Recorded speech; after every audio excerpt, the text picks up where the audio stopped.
Welcome to the TIF Illumination Project's second TIF training video, TIF Off the Rails, Public Policy Problems with Chicago's TIF program. I'm Tom Tresser, the lead organizer for the TIF Illumination Project based in Chicago. We use data mining, investigatory reporting, graphic design, map making, and community organizing to explore and explain what TIFs do to us on a neighborhood basis. Over the last 2 years, we've brought together over 4,400 people from around the city for our public illumination meetings. Now, in our first video, TIF 101, we introduced you to the concept and introduced some of the basic problems that TIFs have been encountering, especially here in Chicago. Our special thanks to Professor Rachel Weber at the University of Illinois at Chicago and to Cook County Clerk David Orr for illuminating us so completely. Now, in this second video, TIF Off the Rails, we go deeper into the problems that TIFs have experienced, especially here in Chicago. But my friends, this is not just a Chicago issue, as there are 1,200 TIFs across the state of Illinois that we believe have extracted about $1 billion in property taxes every year. And across the USA, we estimate that several thousand TIFs remove $20 billion in property taxes from local government every year. So it's quite a big deal, not just confined to Chicago. So, sit back and fasten your safety belts. It's going to be a rough ride as we journey through the world of TIF Off the Rails. I and other researchers, writers on TIF, have sort of settled on three bad things that TIF can become. First is hidden debt. This is not a big deal in Chicago, but in many other places, there's limits on how much a local government can borrow. But by using TIF and borrowing not on behalf of the city, but on the TIF district, they can get more debt than the state constitution allows them to get. Hidden taxes. All the local homeowner sees is their own tax bill. You know, shock and awe, but they don't see the part of it that is going to a TIF district. They don't know whether the TIF district finances are going down a rat hole, going to bureaucratic activity, going to subsidize a developer who did not need the subsidy. Somebody pays for whatever is going on, whether it's a bad subsidy or a bad project or a good subsidy or a good project that's going to pay off in the future. The taxes are paid.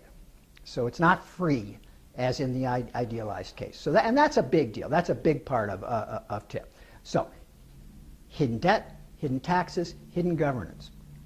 When TIF decisions are made, they're made by the political officers in the local area. In Chicago, they're made by the mayor or those who are helping make the decisions for him.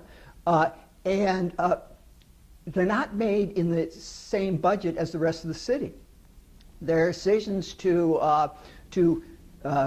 create an access road here, to assemble parcels for a developer there, to whatever, that are not in the budget with other things compared to other ways of doing economic development, or compared to economic development payoff in other areas, or compared to other things that the state is biting its fingernails, or the city, I'm sorry. The city is biting its fingernails and saying, how are we going to pay for these important services? It doesn't get the same scrutiny. It isn't compared to other things. So hidden governance. It's very difficult for the public to know what's going on if it's going on in these entities called TIF districts and not in the regular government. But if it's a TIF district, you can be put off saying, well, that's the TIF district. We're doing that for economic development. Well, how, who, at what cost, compared to what other outcome? You just don't know.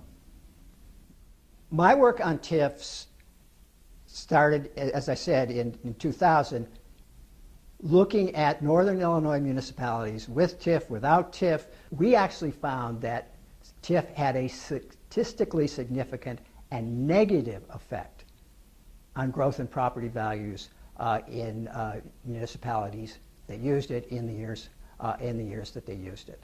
How do you know that this project, this developer, really needs that extra boost of some sort of a direct or an indirect subsidy, and this one does not? You don't. You can't know the future. I taught for 25 years in the city of Lake Forest at Lake Forest College. Lake Forest had a TIF district, and at the time a Ferrari dealership. So they were able to meet the criteria as blighted or underdeveloped in all the imprecise way in which that's worded. Are we subsidizing things that don't need to be subsidized? If the TIF district is just collecting property taxes from general growth in property values, then it's just a fund for local use. It's a fund that doesn't have other purposes. It's a fund that can be used for whatever the decision makers want to use it for. It's what some would call a slush fund. Chicago sort of stands out there as a poster child of misusing, or we don't understand how they're using or why they're using TIF. Here we are in the central business district of the city of Chicago, the Central Loop TIF. And while it was alive, it extracted almost $1 billion in property taxes from this very blighted area.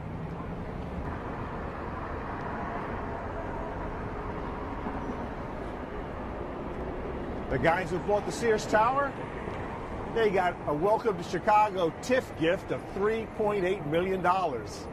Look how blighted this place is. We're standing at the corner of Weed, Halsted, and North Avenues in one of Chicago's hottest retail districts. In front of me is Charles Schwab, Steppenwolf, Starbucks, and even an Apple store. And behind me is Grossinger's, which is their superstore for retail and repairs. And they got $8.5 million in TIF money for that project. I'm Stephanie Farmer. I'm a professor of sociology at Roosevelt University. My area of specificity, or my area of interest, is in urban sociology, specifically in infrastructure and financing. I think there's three main takeaways people need to know. What happens with the TIF is that it freezes the property values for 23 years that CPS can tax on. Any growth above that goes into the TIF district. CPS can't tax on growth. So what CPS has to do is increase its tax rates for everybody in the city and not just people within the TIF districts. As such, CPS's tax rate is much higher than it would be if there were no taxing districts. Actually, all of the taxing bodies' tax rates combined would be 10% lower if there were no TIF districts. The second thing that how TIF impacts schools is that what it does, TIF creates a flexible budget for politicians to tap into in order to finance the projects that they want to finance. We have a political agenda that is seeking to expand the types of choice schools available to people. What choice schools are is selective enrollment schools, magnet schools, charter schools, and public neighborhood schools. Now, ideally, we would want all of these types of schools, and we'd want to finance all of these types of schools in a sufficient way and an adequate way for all of the children in the CPS system. However, as we know, there's a scarcity of funds available for schools in Chicago, but what's happening is that through the TIF, selective enrollment schools are getting the lion's share of the revenues that are being directed to schools. So in my research, what I found is that selective enrollment schools account for 1% of all CPS schools, but they get 33% of all TIF funds. You have the neighborhood public schools. They are 69% of CPS schools, but they're only getting about 49% of TIF funds. So it's creating this uneven school system. We already have inequities within the school system. This is just enhancing and creating a deepening of inequality in our school system. What TIF does is because what TIF districts do is they create these artificial barriers. So they say the tax revenues that are generated in this district will go back to this district. it fragments the city up. So then the places that are outside of the TIF district, they can't tap into that property growth within inside that district. So it just recycles that money, furthermore concentrating the wealth that's generated in those districts. And that's why TIF deepens inequality overall across the city, but it certainly deepens it within the school system. Emmanuel, of course, because there's even more public scrutiny and protest over what's going on with the TIF, yeah, he is devoting more of the TIF dollars into public financing, public work financing, but again, it's being sunk into these types of selective enrollment, or really kind of like, schools for the 1%, So the mere 1% is building schools for the 1% in that sense.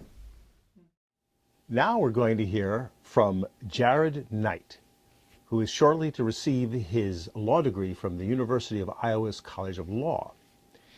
Jared recently wrote a paper for the Iowa Law Review, Is Tax Increment Financing Racist? The Racially Disparate Impact in Chicago's TIF Spending. Let's hear what Jared has to say. Conclusion. Chicago's legacy as the most highly segregated major city in America lives on. While the city's history included many instances of intentional government-sponsored segregation, this note demonstrates that presumably unintentional segregation is still occurring, aided at least in part by government outlays for economic development. That disparity is likely multifaceted. On the one hand, Chicago hopes to attract new citizens to its already affluent North Side neighborhoods, and on the other hand, the TIF statute currently allows them more than enough room to qualify almost every block of the city as blighted. As Chicago evolves into a 21st century city, its challenges originate both in what lies ahead and what came before.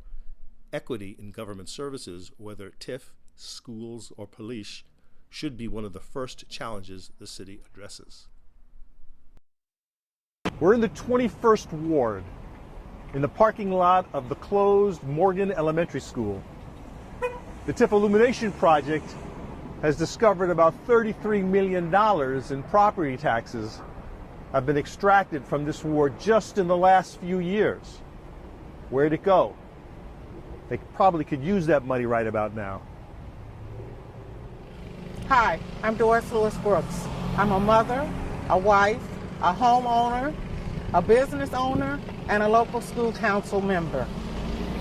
I live in the 21st Ward. As you can see behind me, the 21st Ward is being used as a dumping ground. Not just what you see behind me, but all over the 21st Ward. TIF money has been sucked out of this community in the tune of $33 million. I am so sick of being on the losing end of the stick. I'm running for alderman of the 21st Ward. It's time to illuminate. Lastly, we'll hear from Professor William Lester at the University of North Carolina at Chapel Hill. Professor Lester wrote for the Journal of Urban Studies an article called Does Chicago's Tax Increment Financing, TIF program, pass the but-for test? Job creation and economic development impacts using time series data. Yeah, I know it's a mouthful, but we really need to hear from Professor Lester. This paper effectively answers the but-for question at the level of the City of Chicago's overall use of TIF.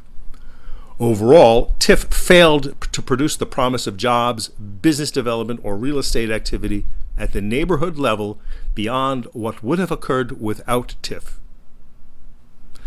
These findings also support the position put forward by some urban theorists that as cities seek new ways to become entrepreneurial, they essentially cede power to private capital, which may or may not be located within the city limits.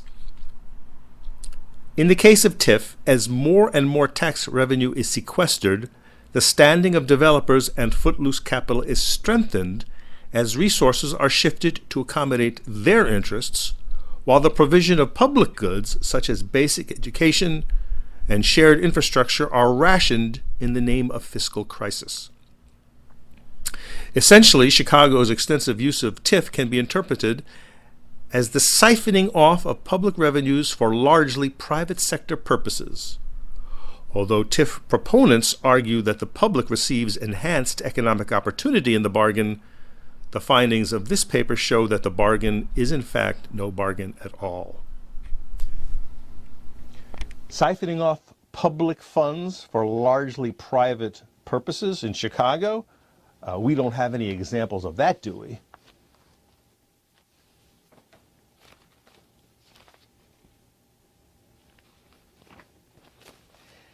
As I say, TIFs are a big deal in Chicago and across Illinois. It's a big ticket item. It's no bargain for the taxpayers, as Professor Lester has said. It's a bargain for some people. What are we going to do about TIFs?